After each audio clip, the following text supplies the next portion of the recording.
Miami Heat Nation, what is going on? So, in today's video, we got tons of Miami Heat news coming out today, and you guys are definitely going to want to stick around.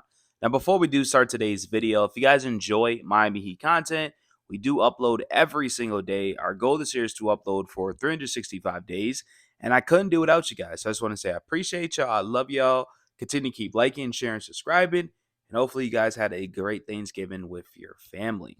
Now, to start off the video, we do got unfortunate news, and we do have another injury.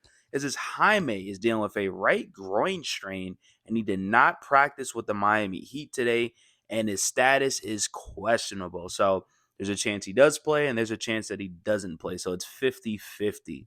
Now, I'm going to be honest with you. I'm getting a little concerned about these groin injuries. I feel like these groin injuries are happening a lot more often, right? Happened to Norman Powell. It doesn't look like he's 100%. Now it's happening to one of our best bench players in Jaime. And if he does miss time, it's going to be interesting to see how this bench unit does work out. Now, I do think we benefit with Tyler being back. If we did not have Tyler, I think we would have struggled without Jaime because obviously he's our better player coming off the bench, getting us bucket and stuff like that. But you could stagger the minutes with Norman and Tyler with the bench unit, and I think he'll be fine. But hopefully, speedy recovery. Hopefully, he does play against Detroit because I'm looking forward to that game, right? I think we're going to learn a lot about this team against one of the best teams in the Eastern Conference against another top dog in the Miami Heat. So hopefully he's good. Hopefully this is no long-term injury. And hopefully Norman starts dealing with all these groin injuries because, like I said, it's very concerning. Also, Nikola Jovic pretty much speaks out of him not being in the rotation. And this is what he says. He goes, "You don't want to be out of the rotation. It gets a little confusing, but now it's really become, I guess, a normal thing."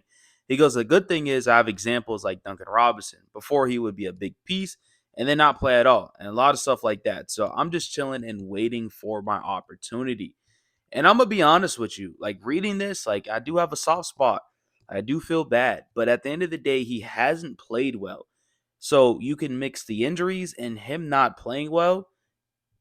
Of course, you're not going to play, right? And I had this question for you guys because I'm like, listen, what does Spo do? Does Spo run 11-man rotation? Because Palil Larson can't take him out the rotation, right? Can't take Drew out the rotation. You can't take Simone Fonteco, right? Like, you can't take none of those guys out the rotation because they're playing so well. Everybody's out playing Jovic, right? This season, all the young guys are out playing Jovic. So it's unfortunate that he has the biggest contracts, right? The biggest contract extension off that bench and he's not playing, right? Is this possibly a bad decision by the Miami Heat's front office? Did they expect better? Obviously they did. But I've been saying this. Jovic needs to be on the bench. He doesn't need to play until, he gets the time, right? And he might get the time with Jaime being injured, right? So this is a time where now you have to show, listen, I've been playing bad. I got to step my game up, not just for one game, not for 2 games, 3 games, but the consistent stretch of 15, 10 games. Like, it's okay to have one bad game, maybe two, but when you're playing all 17 bad games, that's a problem. You know what I mean? And so I like how he's like, it is what it is. Like, just got to play better. I'm waiting for my opportunity. And when I do, I'm going to show up. And I'm glad that he brought up the Duncan example because that was true, right? Duncan was getting paid all this money and he was in and out the rotation as well. So it happens. Spo does these things and I respect it. Just because you're on a big contract doesn't mean you deserve to get played. Early in the year, he was, but there's no way you're taking Palelo off that rotation. And it just shows you how good this team is. It just shows you how deep this team is because even with injuries, okay, be like, well, Jaime gets injured, well, fine. Hopefully Jovic can step up, right? If Jovic gets injured, well, we got Kashad Johnson, we got Paleo Larson. So love to see those type of things. That's a positive thing. Injuries are not great, right? We don't want to be injured, but it happens. It's the NBA. It's sports. So let me know what you guys think about this. And lastly, I know we talked about this before, but I do want to bring it up again. So it says the Bucks, the Clippers, and the Miami Heat are all teams to watch for DeMar DeRozan.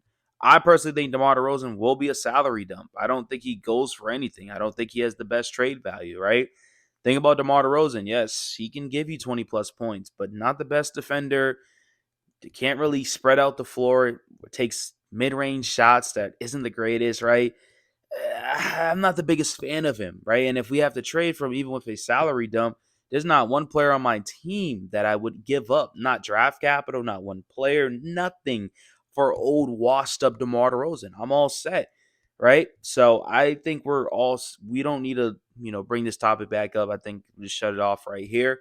But I'm very curious to see, what do you guys think? Do you want DeMar DeRozan? Do you not? But if you guys enjoyed today's video, please continue to keep liking, sharing, subscribing. You guys absolutely mean the world to me. You guys are the best supporters in the world, and just want to say thank you for growing this best Miami Heat community.